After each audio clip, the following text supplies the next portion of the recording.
Hi everyone, my name is John O'Connell, and I'm going to talk to you about the Nortel Networks accounting fiasco. So Nortel Networks, they were a multinational telecommunications and networking equipment manufacturer. So they supplied a lot of big companies around the world with different telecommunications and networking equipment.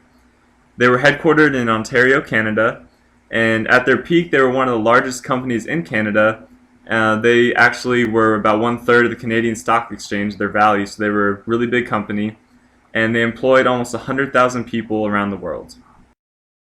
So the fraud, what happened?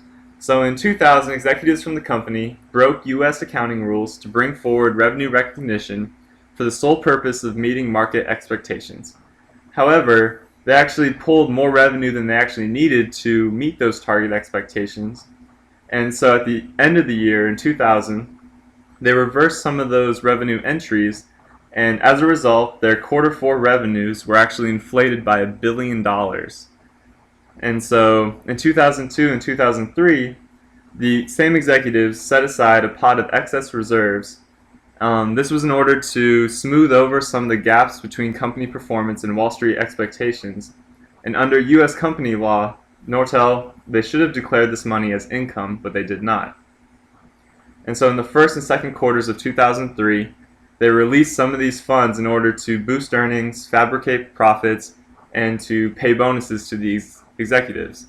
So the company is struggling the early 2000s, but these executives are still getting paid millions of dollars in bonuses.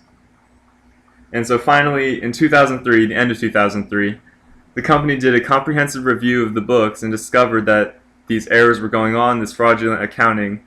And so early 2004, these executives that were involved were all fired by Nortel and charged by the SEC, and the SEC launched an investigation into the scandal that was going on.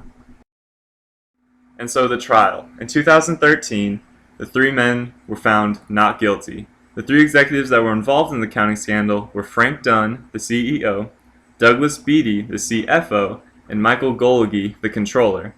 And the Canadian court found that there were errors. They did commit like an accounting fraud, but these errors were not intentional, and so they could not be convicted, so they were all acquitted. And the aftermath for Nortel.